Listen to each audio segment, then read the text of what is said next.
तो मूवी के स्टार्टिंग में हम 8 साल के एक बच्चे को देखते हैं जो कि काफी डरा हुआ रहता था।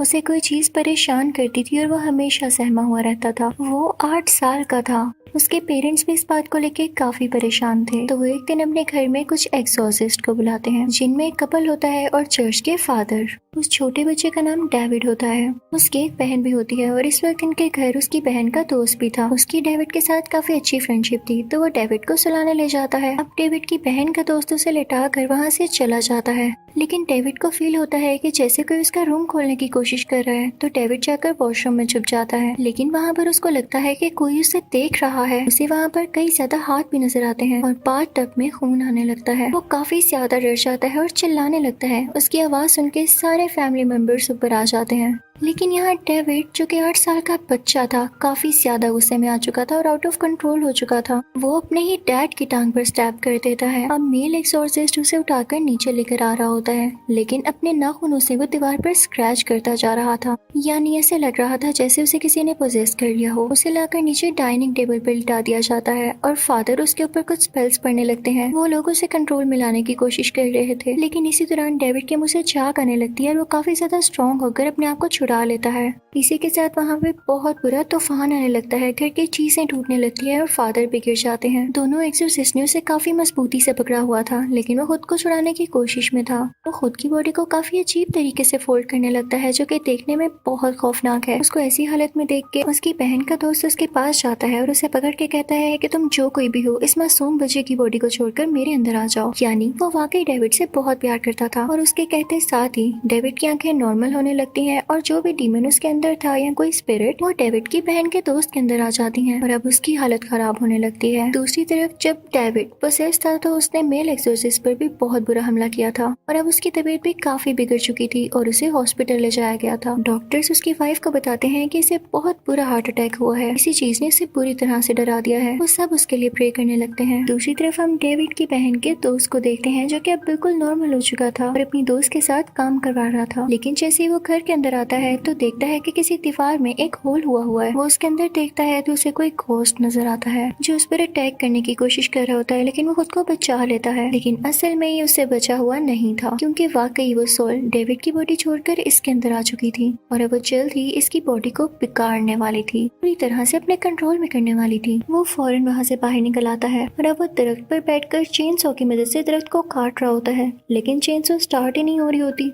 तभी उसे अपने साथ खिड़की पर कोई घोस्ट दिखाई देता है जो कि उसे ही देख रहा था और तभी चेनसो स्टार्ट हो जाती है। उससे उसकी बॉडी बिगड़ सकती थी, लेकिन इससे पहले ही वो चेनसो नीचे गिर जाती है और उसकी जान बच जाती है। वो काफी डर जाता है और अपनी गाड़ी लेकर वहाँ से जाने लगता है, लेकिन उसे रोक लिया जाता है। उधर हॉस्पिटल में भी जब मेल एक्सोर्सिस्ट को होश आती है तो वो भी यही कहता है कि डेविड की बॉडी को वो सोल छोड़कर अब उस लड़के की बॉडी में आ चुकी है जो कि डेविड की बहन का दोस्त है। वो अपनी वाइफ से कहता है कि फौरन उनको कॉल करो और उन्हें बताओ कि सोल बहुत खतरनाक है और इससे बच कर रहे। उसकी वाइफ जब डेविड की बहन को कॉल कर रही होती है तो वो कॉल नहीं उठा पाती, क्योंकि वो बहुत लाउड म्यूजिक लगा के डांस कर रही होती है ताकि उसका दोस्त अच्छा फील करे। इसी दौरान डेविड की बहन के दोस्त की तबीयत काफी खराब होने लगती है, क्योंकि वो अपने कंट्रोल में नहीं था। उसे समझ ही नहीं आ रहा था कि वो यहाँ खड़ा कैसे है। वो काफी वीक फील करने लगता है। जब फीमेल एक्सोर्सिस्ट की कॉल कोई नहीं उठाता तो वो परेशान हो जाती है। वो फौरन से पुलिस को कॉल करती है और उनसे कहती है कि आप फौरन से डेविड के घर चले जाएं। अब डेविड की बहन जिस दूसरे आदमी के साथ डांस कर रही होती है वो एक घोस्ट में बदल जाता है। उसकी शक्ल काफी अजीब हो जाती है और वो उसको डराने लगता है। वो काफी चिल्लाती है क्योंकि वो काफी डर चुकी थी और अपने दोस्त को लेके वहाँ से चली जाती है।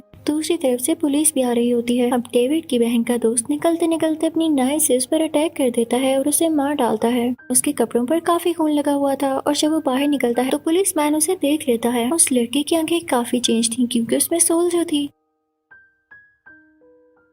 वो पुलिस से बात नहीं करता तो पुलिस मैन उससे कहता है कि तुम्हारे कपड़ों पर खून भी लगा हुआ है तो मेरे साथ आओ। अब हम देखते हैं कि वो मेल और फीमेल दोनों एक्सोर्सिस्ट के साथ बैठा होता है। वो उससे कहते हैं कि हम ये देखना चाहते हैं कि तुम में सोल है या नहीं। तुम बाइबल पढ़ना शुरू करो। अगर तुमने बाइबल पढ़ ली तो इसका ये मतलब है कि वो सोल अभी तुम्हारे अंदर नहीं है, क्योंकि अगर वो तुम्हारे अंदर होगी तो तुम्हें वो बाइबल नहीं पढ़ने देगी। अब जब वो लड़का बाइबल पढ़ना शुरू करता है तो उसे पता चलता है कि मेरे अंदर अभी कोई सोल नहीं है, क्योंकि वो बाइबल पढ़ पा रहा था और इसने जिस आदमी को मारा था इस बारे बारे में केस भी बन चुका था और इसे पुलिस अरेस्ट करने वाली थी। लेकिन तभी वहाँ पर इस लड़के की लॉयर आ जाती है। वो दोनों एक्सोर्सिस्ट उस लॉयर से कहते हैं कि इस लड़के ने नहीं मारा, उसमें कोई सोल है, कोई गोस्ट है जिसने उस आदमी को मार दिया। और ये लोग ये भी बता रहे हैं कि उस आदमी में भी कोई गोस्ट आ गया था। तो लॉयर कहती है कि तुम लोग प्लीज असली दुनिया में आ जाओ, कौन ऐसी बातों पर यकीन करेगा। वो तो यही कहेंगे कि अपने सर से लोग क्राइम टाल रहे हैं। वो लॉयर किसी भी सूरत नहीं मान रही होती कि ये किसी डीमन या सोल का काम है। तो वो मेल एक्सोर्सिस्ट से कहता है कि ठीक है, रात को आप घर आइएगा, मैं आपको खुद दिखाऊंगा वो डीमन। अगर आपको वो डीमन ना दिखाई दिया तो बेशक आप उस लड़के को अरेस्ट कर लीजिएगा। तो लॉयर कहती है कि ठीक है, मैं आ जाऊंगी। वो बहुत कॉन्फिडेंट होती है। नेक्स्ट सीन हम कोर्ट का देखते हैं, क्योंकि अब उस लॉयर को भी यकीन हो चुका था कि ये काम डीमन का है।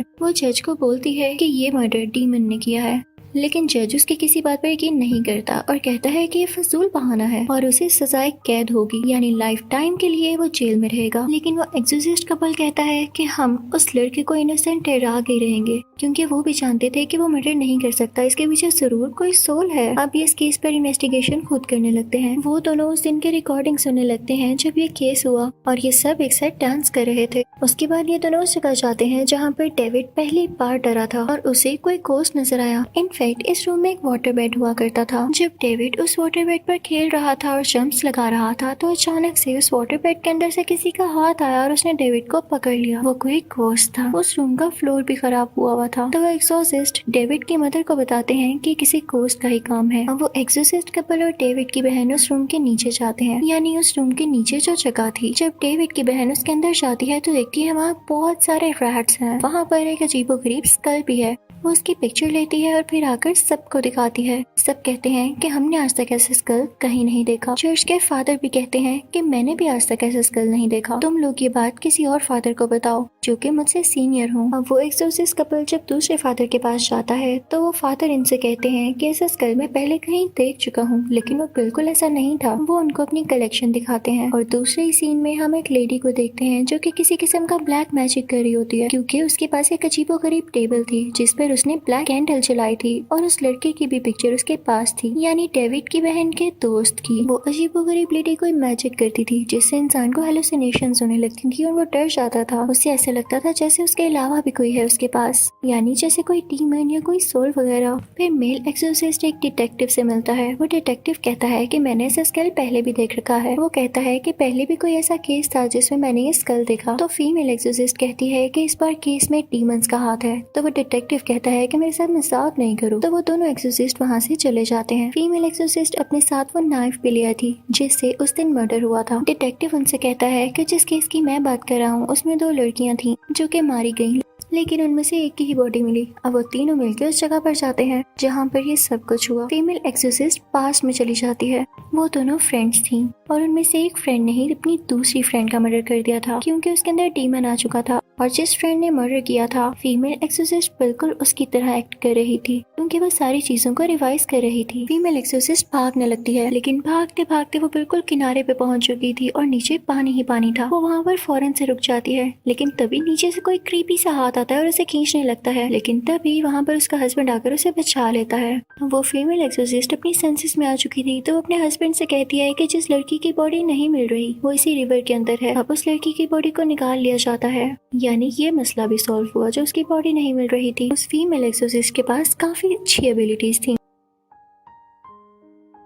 अब ये दोनों हॉस्पिटल आते हैं। उस लड़की की डेड बॉडी भी वहीं पर थी। तो फीमेल एक्सोर्सिस्ट उसके पास जाती है और उसका हाथ पकड़ती है, ये पता लगाने के लिए कि ये सब कैसे हुआ। और तभी उसे अपने सामने एक केव दिखाई देती है जो कि काफी डार्क थी। वो उसके अंदर जाने लगती है, उसे सारा काले जादू का सेटअप नजर आता है और वहाँ पर कोई औरत थी जो कि काला जादू कर रही थी। डेविड की बहन के दोस्त पर ही फीमेल एक्सोर्सिस्ट उसका फेस भी देख लेती है। वो काफी अजीब थी। वो उससे कहती है कि तुम ये क्या कर रही हो, लेकिन इससे पहले कि वो औरत कोई जवाब देती, रियल वर्ल्ड में कोई डेड बॉडी उस औरत पर यानी फीमेल एक्सोर्सिस्ट पर अटैक करने आ रही होती है। तो उसका हस्बैंड उसे कहता है कि छोड़ दो उसका हाथ, अपनी इमेजिनेशन बंद कर दो। और फीमेल एक्सोर्सिस्ट को ऐसा करना पड़ता है। फिर उस मेल एक्सोर्सिस्ट को एक बुक मिलती है जो कि उनके जूनियर ने उन्हें दी थी। उसके अंदर लिखा हुआ था कि कैसे ब्लैक मैजिक ये सब कर रहे हैं और उन विचेस या उन औरतों को कैसे मारा जा सकता है जो कि ब्लैक मैजिक करते हैं। वो एक्सोर्सिस्ट उनको पढ़ने लगता है। तभी उसे एक विजन आता है कि कोई गोस्ट और वही डेड बॉडी उस पर अटैक करने वाले हैं। उसके हाथ में नाइफ होती है और वो वापस से उन पर अटैक करने करने लगता है कि तभी उसका हाथ उसका जूनियर पकड़ लेता है और कहता है कि आप अपनी वाइफ को मारने जा रहे थे।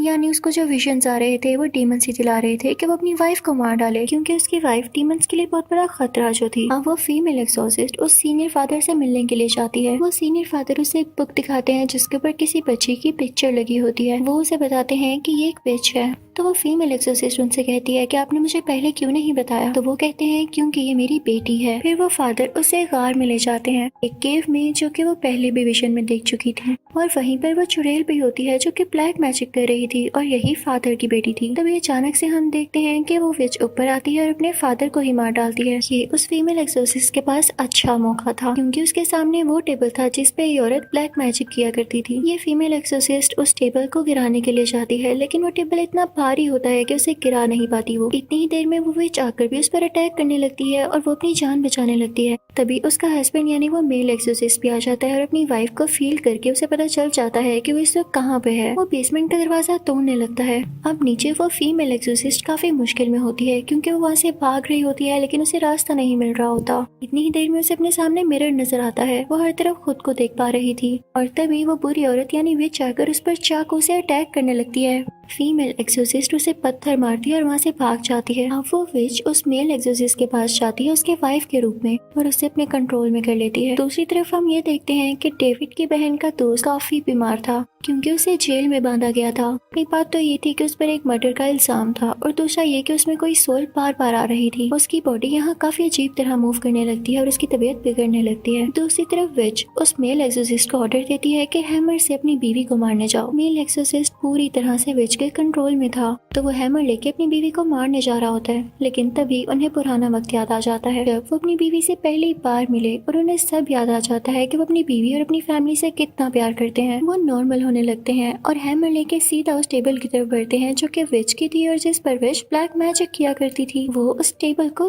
तोड़ देते हैं, जो कि आज तक कोई न कर पाया। अब यहाँ पे वो मेल एक्सोर्सिस्ट बिल्कुल नॉर्मल हो जाते हैं। वो विच भी काफी वीक होके मारी जाती है। दूसरी तरफ डेविड की बहन का दोस्त भी अब बिल्कुल ठीक हो चुका था, क्योंकि वो सोल्स जो वो विच कंट्रोल कर रही थी उसकी बॉडी से निकल जाती हैं और सारा ब्लैक मैजिक का असर खत्म हो जाता है। अब लास्ट सीन में हम देखते हैं कि डेविड की बहन काफी परेशान होती है, क्योंकि कोर्ट में ये बताया जाता है कि उसके दोस्त को 5 साल की सजा हो रही है, क्योंकि कोर्ट अभी भी इस बात पर बिलीव नहीं करती कि कोई डीमन इस तरह का काम कर सकता है। डेविड की बहन के दोस्त को जेल होने के बावजूद डेविड की बहन उससे शादी कर लेती है और इसे जेल में मिलने जाया करती थी। लेकिन बाकी केसेस सॉल्व हो चुके थे। वो सारे डीमंस जो इन लोगों की बॉडीज में आकर इनको तंग किया करते थे वो अब जा चुके थे और ब्लैक मैजिक का असर भी खत्म हो चुका था। इसी के साथ ये मूवी भी एंड हो जाती है। Thank you for watching.